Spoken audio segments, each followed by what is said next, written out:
네, 여러분. 2주 2차 시입니다. 3 가설, 1 가설의 정의. 자, 우리가 앞 시간에 가설의 정의를 간략히 설명드렸고요. 이 가설의 정의에서 과학적 조사 방법의 단계는 그럼 무엇이냐? 1. 조사 문제 선정. 2. 가설을 설정해서 조사 문제를 구체화하고 3. 가설의 실증적인 검증. 참인지 거짓인지를 밝힐 수 있는 검증이 필요하겠죠. 이때 가설을 세워야 합니다. 대신에 그 가설이 모호해서는 안 된다는 것이죠. 참, 거짓, OX로 나뉘어야 합니다. 자, 그렇다면 가설의 그 구성 과정은 어떻게 되느냐? 첫째, 연구 주제와 관련된 이론이어야 합니다. 연구 논문을 많이 읽는 과정을 통해서 이루어지는 경우가 많고요. 그러나 무작정 많은 논문을 읽는 것보다는 가설의 아이디어를 제공해 줄 수 있는 자신의 연구 주제와 관련 있는 논문을 찾아서 읽는 것이 중요합니다. 자, 우리가 논문을 그 학대를 읽을 수 있지만요. 주로 대학원에서 석사 논문, 박사 논문을 쓰기 위해서 이렇게 연구 주제를 세워놓고 그 주제와 관련이 있는 논문들 찾아서 읽는데요. 많이 읽어야만 처음에 이 가설을 설정할 수 있는 아이디어를 얻을 수가 있습니다. 둘째, 다른 사람의 논문을 읽는 과정에 그 논문과 비슷한 관점에서 또는 다른 관점에서 연구 주제를 분석해 볼 필요가 있어요. 그래서 독창적인 가설을 찾아낼 수 있는 능력은 논문을 다양한 관점에서 분석하는 많은 훈련을 통해서 형성이 됩니다. 자, 다른 사람과 논문을 읽었는데 그 논문 제목과 똑같거나 그 논문을 쓴 사람의 연구 주제와 매우 흡사하다. 그럼 창의력이 떨어지겠죠. 독창적 가설이라고 할 수가 없습니다. 자, 세 번째, 연구 주제와 관련하여 현실을 관찰, 분석하는 과정이 필요합니다. 많은 경우에는 현실을 관찰, 분석하는 과정에서 연구 주제에 관한 좋은 아이디어를 얻을 수도 있습니다. 결국 좋은 가설을 구성할 수 있는 아이디어는 그 관련 분야에 대한 이론 및 논문의 탐독, 연구 주제와 관련된 현실 분석, 개인의 독창적인 관점과 사고를 통해서 얻어질 수가 있겠습니다. 자, 다음 가설 작성 방법인데요.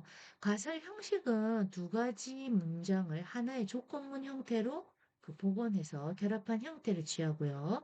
또 그 선정된 변수들과 이들 사이의 관계를 나타내는 것입니다. 가설은 보통 특정 변수의 조건이 어떠할 때 다른 특정 변수의 조건은 어떠하다. 이런 서술문 형식을 갖고요. 즉, 연구 문제가 변수 A와 변수 B는 관련이 있는가? 이런 의문문 형식의 가설이라면 가설에서는 변수 A가 변하면 변수 B는 변할 것이다. 또는 변수 A가 증가할 때 변수 B는 감소할 것이다. 이런 형태를 띈다는 것이죠. 그래서 그림에 보시다시피 만약 A면 B이다 하면 A가 가설의 선행 조건, B가 가설의 결과 조건이 되겠죠. 만일 A가 진실이면 B도 진실이다. 자, 그리고 뭐뭐 할수록 뭐뭐 하다 보실까요? A 할수록 B 하다. 청소년이 학교 결석 횟수가 증가할수록 학업 성취도는 낮을 것이다. 네, 이렇게 가설을 세울 수 있는 것이죠. 네, 가설 작성 방법에서 가설이 되기 위한 두 가지 기준은 무엇이냐 보시면요. 가설은 둘 이상의 변수들이 어떤 형태로 서로 관련되어 있는지를 명확하게 서술해야 합니다. A가 변하면 B도 변한다. 라든지 혹은 더 구체적으로 A가 증가할 때 B는 감소한다. 이 서술처럼 방향까지도 제시하고 있습니다. 또 가설에 포함된 변수들은 실제로든 혹은 뭐 잠재적으로든 측정 가능한 것으로 서술되어야 합니다. 왜냐하면 변수들 간의 관계는 경험적인 검증이 필수적이기 때문입니다. 결국 가설 구성은 연구의 성패를 좌우할 만큼 중요합니다. 왜냐하면 연구를 통해서 얻을 수 있는 결과는 가설을 어떻게 적절히 구성하였느냐에 따라 달려있기 때문입니다. 가설 구성 시 고려 사항인데요. 좋은 가설을 구성하기 위해서는 이런 아래와 같은 사항을 고려해야 하는 것이죠. 그래서 1번 보시면요. 연구 문제를 해결해 줄 수 있어야 함, 돼 있죠. 그래서 가설은 연구 문제를 해결해 줄 수 있어야 합니다. 가설은 연구자가 연구하고자 하는 주제에 대해서 답을 얻기 위해서 구성합니다. 그러므로 가설은 연구 문제를 잘 해결할 수 있고 검증할 수 있도록 구성되어야 합니다. 2. 가설은 연구 분야의 다른 가설이나 이론과 연관이 있어야 한다. 자, 이 가설은 연구 주제를 조사 가능한 구체적인 형태로 조작한 것이므로 관련이 있는 다른 가설과 이론들의 바탕을 두고 있어야 합니다. 3. 가설은 경험적으로 검증할 수 있어야 합니다. 가설은 실증적인 조사를 통해서 검증할 수 있어야 합니다. 가설에 포함된 변수들이 직접 측정하기 어려울 경우에는 이들 변수들을 잘 대변하면서 측정 가능한 대체 개념을 개발하고 이를 활용해서 검증해야 하는 것이죠. 자, 4. 가설의 표현은 간단하고 명료해야 한다. 가설을 구성하는 문구에 설명이나 수식어가 들어가는 것은 좋지 않으며 독립변수와 종속변수의 관계만을 간단히 기술하는 것이 좋습니다. 하지만 간단하고 명료해야 한다고 해서 사람은 남자이거나 여자이다. 이런 가설은 어때요? 너무 명백하기 때문에 나쁜 가설이라 할 수 있겠습니다. 5. 가설은 가능한 하나의 독립변수와 종속변수 간의 관계로 기술한다. 예를 들어 IQ가 높고 부유한 학생들은 학교 성적이 높다라고 가설을 설정하는 것은 독립변수 IQ, 부유함 두 개가 있어서 좋지 않다는 것이죠. 이 경우에는 IQ가 높은 학생일수록 학교 성적이 높다와 부유한 학생일수록 학교 성적이 높다. 이렇게 가설을 나누는 것이 차라리 좋습니다. 6. 가설은 가능하면 광범위한 적용 범위를 가지고 있어야 한다. 가설이 적용되는 범위가 매우 좁다면 가설 검증 결과가 유용하게 쓰이지 못하고 지식의 발전에도 크게 기여하지 못할 것입니다. 예를 들어서 IQ 110 이상의 학생들이 학교 성적 상위 10%에 속하는 비율이 높을 것이다. 라고 가설을 세우는 것보다 IQ가 높을수록 학교 성적이 높을 것이다 라고 가설을 세우는 게 더 좋다는 것이죠. 7. 가설은 너무 당연한 관계를 가설로 세우는 건 좋지 않습니다. 예를 들어서 대학생들의 평균 연령은 고등학생들의 평균 연령보다 많을 것이다. 당연한 이런 사실은 가설로서 적합하지 못합니다.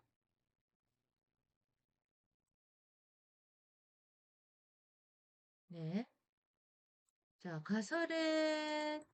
우리가 가설의 유형을 보아야 하는데요. 잠깐만요. 가설의 유형을 보기 이전에 가설 구성 시에 고려할 사항 다시 보겠습니다. 자, 앞에 큰 이제 1번부터 7번을 설명하면서 다시 여기서 재정리를 해드릴게요. 자, 1. 연구 문제를 해결해 줄 수 있어야 한다. 2. 가설은 연구 분야의 다른 가설이나 이론과 연관이 있어야 한다. 3. 가설은 경험적으로 검증할 수 있어야 한다. 4. 가설의 표현은 간단, 명료해야 한다. 5. 가설은 가능한 하나의 독립변수와 종속변수 간의 관계로 기술한다. 6. 가설은 가능하면 광범위한 적용 범위를 가지고 있어야 한다. 7. 가설은 너무 당연한 관계를 가설로 세우는 것은 좋지 않다. 이렇게 말씀을 드렸습니다. 네, 가설의 유형입니다. 가설의 유형은 여러 기준에 따라서 구분될 수 있으나 검증 과정에 따른 구분이 특히 중요합니다. 그래서 가설을 검증하기 위하여 연구 가설과 영 가설을 구분하고 있습니다. 먼저 연구 가설 또는 실험 가설이라고도 하는데요. 사회 현상에 관한 이론으로부터 도출된 가설, 즉 연구 문제에 대한 잠정적인 해답으로 연구자가 제시한 가설을 연구 가설이라고 합니다. 연구 가설은 과학적 가설, 작업 가설, 실험 가설이라고도 불리고요. 연가설을 통해서 연가설을 통해서 간접적으로 검증이 됩니다. 직접적으로 검증되지 않죠. 연구 가설은 연가설과 반대로 가설을 설정하는 걸 말합니다. 연구 가설은 두 개 이상의 모 집단 또는 변수 간에 차이가 있다고 가정하는 것입니다. 또는 독립 변수가 종속 변수에 영향을 미친다고 예측하는 것을 의미합니다. 이론으로부터 도출된 가설로서 검증될 때까지는 조사 문제에 대한 잠정적 해답으로 간주되는 가설이기도 합니다. 예를 들어서 이 연구 가설의 예는 일하는 노인이 일하지 않는 노인보다 생활 만족도가 높을 것이다. 이렇게 세운 것이 연구 가설의 예가 되겠습니다. 연가설은 귀무가설이라고도 합니다. 연가설은 귀무가설이라고도 부르는데요. 연구가설과 논리적으로는 반대 입장을 취하는 진술입니다. 연가설은 연구가설을 부정하거나 기각하기 위해서 설정하는 가설인데요. 기각한다는 말은 반증한다는 것입니다. 반대로 증명해 보이는 것이죠. 변수 간의 차이가 없다거나 관계가 없다는 내용으로 소술이 되는 것입니다. 그래서 연가설은 두 개 이상의 모집단 또는 변수 간의 차이가 없음을 가정하는 것을 말합니다. 또는 독립 변수가 종속 변수에 영향을 미치지 않는다고 가정하는 것을 의미하죠. 그래서 이럴 때는 연가설의 예가 일하는 노인은 일하지 않는 노인과 생활 만족도에 차이가 없을 것이다. 이렇게 말하는 것이 연가설이 되겠습니다. 가설 검증의 경우에는 연가설이 많이 사용이 됩니다. 그리고 연가설은 보통 통계학적 분석에서 연구 가설에 대한 반증의 목적으로 활용이 되는데요. 분석 결과에 따라서 연가설이 채택이 되면 연구 가설을 기각하는 것이며 연가설이 기각되면 연구 가설을 채택하는 방식으로 활용이 됩니다.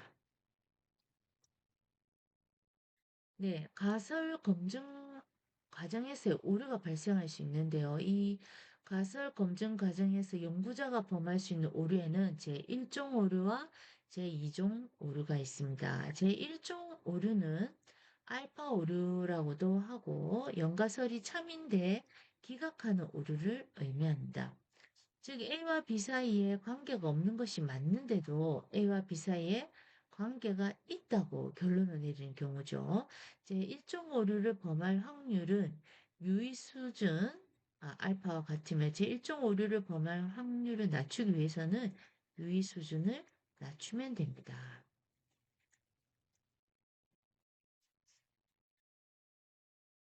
네, 제2종 오류입니다. 제2종 오류는 베타 오류라고도 하며 연가설이 거짓인데도 이를 기각하지 못하는 오류를 의미합니다. 즉, A와 B 사이에 관계가 있는 것이 맞는데 A와 B 사이에 관계가 없다라고 결론 내린 경우죠. 거짓인 연가설을 기각할 수 있는 능력을 통계적 검정력이라고 합니다. 조사를 통해서 잘못된 연가설을 제대로 기각할 수 있으려면, 즉, 통계적 검정력을 높이려면 증거의 수를 넉넉히 확보해야 합니다. 조사 표본의 크기가 클수록 통계적 검정력이 높아져서 제2종 오류를 범할 확률이 줄어들게 되는 것이죠. 네, 4. 이론입니다. 가설이 조사 결과와 비교해서 경험적인 검증을 통해 사실과 부합되는 것으로 밝혀지면 이론이 됩니다. theory라고 하죠.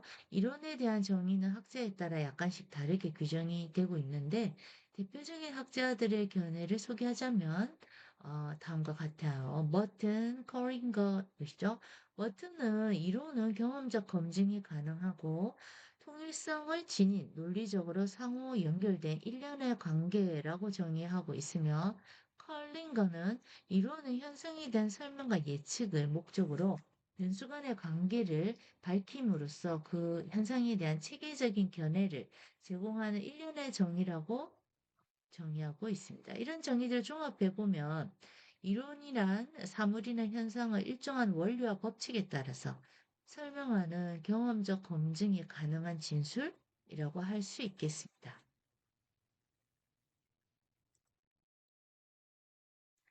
네.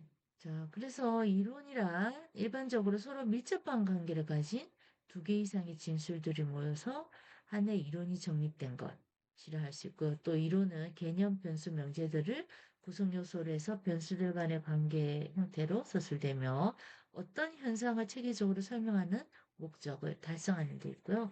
또한 이론은 경험적 검증을 통해서 확인된 사실에 대한 서술이다. 말할 수 있겠어요.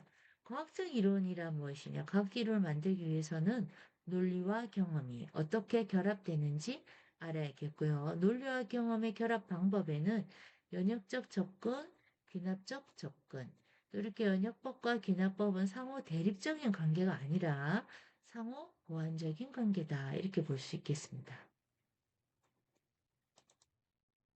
네, 연역적 이론 체계에서 연역적 방법이라고도 하는데요.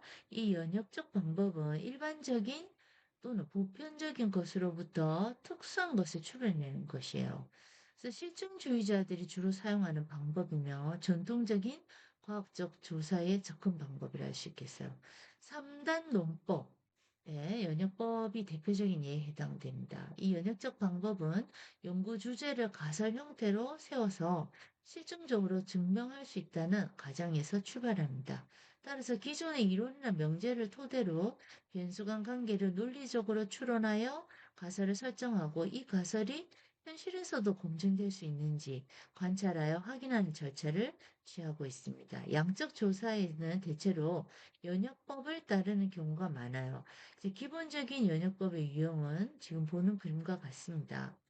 그래서 모든 사람은 죽는다 가설을 세웠어요. 그럼 소크라테스는 사람이다 라고 조작해요. 그 다음 그러므로 소크라테스는 죽는다 라고 관찰을 하죠. 모든 사람은 죽는다 라고 검증을 해요. 마지막 검증한 이것이 바로 이론이죠. 그래서 모든 사람은 죽는다. 소크라테스는 사람이다. 그러므로 소크라테스는 죽는다. 모든 사람은 죽는다. 이런 순서로 간다는 것이죠. 네, 연역적 방법은 전형적인 과학적 방법이라는 실증주의 입장에서 이론을 형성할 때 보통 사용하는 접근 방법입니다. 연구 주제나 연구 가설을 우선적으로 결정하는 것이 연역법의 핵심 사항이 되겠습니다. 연역적 방법의 단계는 다음과 같은데요. 먼저 1. 선택한 연구 주제나 연구 문제를 하나 또는 여러 개의 명제로 구성한다. 이때 명제를 구성하는 개념을 정확하게 정의하고 정의된 개념으로 형성된 명제가 연구 주제와 연구 목적에 타당하고 적당한지를 판단합니다. 이 명제를 검증할 수 있도록 하나 화면이 넘어갔습니다. 네. 명제를 검증할 수 있도록 하나 또는 몇 개의 가설 형태로 구성합니다. 3. 필요한 자료를 수집하고 분석해서 연구 가설을 증명하면 이론이 형성되는 것이죠. 자, 그래서 이게 과학적 연구 방법의 핵심적인 어, 사항은 연구 주제를 정하고 여기서 또 가설을 증명하면 이것을 실증적으로 증명해서 필요한 관련 자료를 수집하는 방법과 기법에 관한 것입니다. 이런 과정 거치면 생성된 이론이 새로운 가설이 만들어지고 동일한 과정이 또 반복되고 이렇게 자기 순환적 과정을 반복한다는 것이죠. 그래서 연역적 방법을 사용해서 이론을 전개한다면 논리와 경험이 또 그림과 같이 결합되어 있습니다. 그래서 논리, 이론, 일반화된 설명은 모든 사람 죽는다이죠. 자, 조작하는 그 소크라테스는 사람이다. 우리가 앞서 조작적 정리 배우셨죠? 예, 조작화. 관찰 경험. 그래서 관찰했더니 소크라테스가 죽는다는 것이죠. 논리와 경험이 이런 형태로 결합이 되어서 하나의 이론으로 완성되는 것. 이것이 바로 연역적 이론 체계다라고 볼 수 있습니다. 자, 다시 한번 말씀드리면 모든 사람이 죽는다는 이런 일반화된 설명, 즉 이론을 검증하기 위해서 소크라테스의 죽음이라는 사실을 관찰한다는 것이죠. 그래서 누구나 소크라테스가 어떤 생물체 학술명이 아니라 사람임을 알 수 있어요. 그래서 소크라테스를 조작하에 동원한 것이죠. 누구도 부인할 수 없는 소크라테스의 죽음. 예, 이 경험적 사실을 통해서 모든 사람은 죽는다라는 이 일반 이론의 옳음을 검증하는 것입니다. 논리와 경험이 이와 같이 하나의 형태로 결합되어서 하나의 이론으로 완성되는 것이 바로 연역적 이론 체계다라고 할 수 있겠습니다. 다음은 귀납적 이론 체계입니다. 귀납적 논리는 연역적 방법과 방법과는 반대 순서로 이론과 경험을 결합한 것이죠. 이 방법은 특수한 사실을 전제로 하여 일반적인 진리 또는 원리로 결론을 내리는 방법입니다. 즉, 과학자가 관찰한 사실을 설명하기 위해서 형성해가는 과정인 것이죠. 경험의 세계에서 관찰된 많은 사실들이 모두 공통적인 패턴이나 유형으로 전개되는 것을 발견하고 이들의 유형을 객관적인 수준에서 증명하게 되는 것입니다. 따라서 객관적이기 위해서는 현상의 분석 절차와 방법이 계량적이어야 할 것이며 이것을 통해서 통계적인 분석이 필요하겠죠. 즉 귀납적 방법으로 단숨에 이론이 정립되는 게 아니지만 이런 비슷한 귀납적 절차를 반복해서 비슷한 결론이 나오면 그 잠정적 결론은 더욱 확실한 입지를 구축하게 됩니다. 결국 일반화 가능성이 높은 이론이 되겠죠. 연역법과 달리 가설을 미리 설정하지 않아요. 질적 조사는 대체로 귀납법을 따르는 경우가 많습니다. 기본적인 귀납의 유형은 지금 그림과 같은데요. 먼저 주제를 선정하죠. 사람이 죽음. 관찰하죠. 소크라테스가 죽었다. 유형을 발견해요. 다른 많은 사람들의 죽음을 관찰한다. 임시 결론을 내려요. 그러므로 모든 사람들이 죽는다. 그래서 이 임시 결론을 수용하든지 기각하든지 모든 사람 죽지 않으면 기각이 되겠죠. 그러나 모든 사람 죽는다면 가설을 수용할 수 있는 것입니다.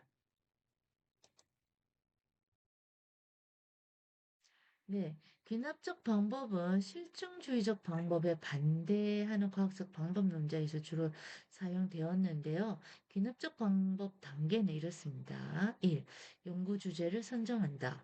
조사 연구자가 관심 있는 문제 또는 분야를 인식하는 차원에서 출발하고요. 2. 연구 주제를 관찰한다.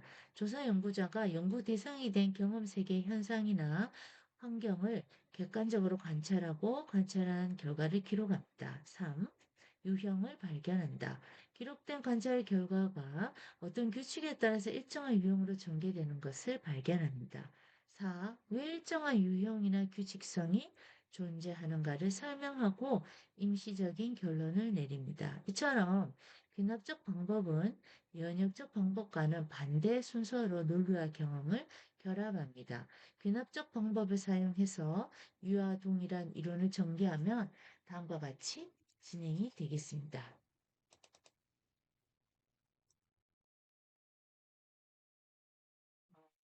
여기서 자, 설명을 조금 더 한다면요. 네, 그 관찰에서는 이렇게 할 수 있죠. A도 죽는다, B도 죽는다.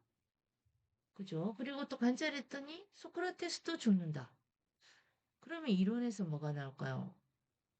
임시적 결론에서 그러므로 모든 사람이 죽는다. 이렇게 결론이 날 수 있겠죠.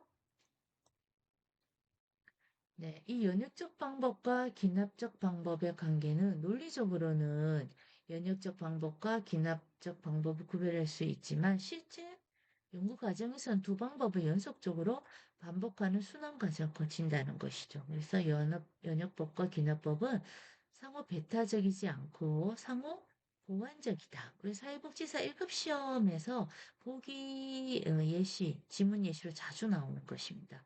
그래서 상호 보완적이다. 연역법, 기납법 꼭 기억해 주시기 바라고요.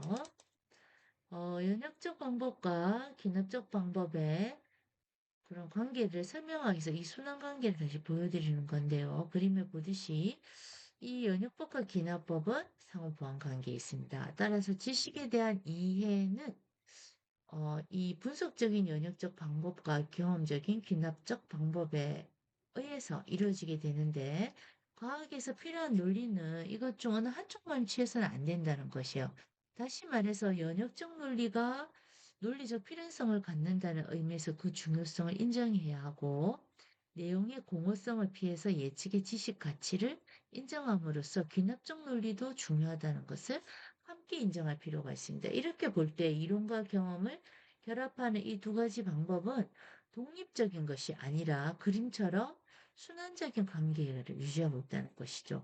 이론을 검증하기 위해서 행해지는 이 관찰과 관찰을 통해서 이론을 형성하는 귀납적 방법이 되풀이 되면서 과학적 이론은 보다 정교해져 간다. 이렇게 말하고 있습니다. 그래서 논리적으로는 기납적 방법과 연역적 방법을 구별할 수 있겠죠. 그러나 실제 연구 과정에서는 이 두 가지 방법을 연속적으로 반복해서 계속 쓴다는 것이죠. 그래서 순환 관계가 이렇게 그림과 같이 나타나 있습니다. 자, 여러분 들어주셔서 감사합니다. 다음 시간에 뵙겠습니다.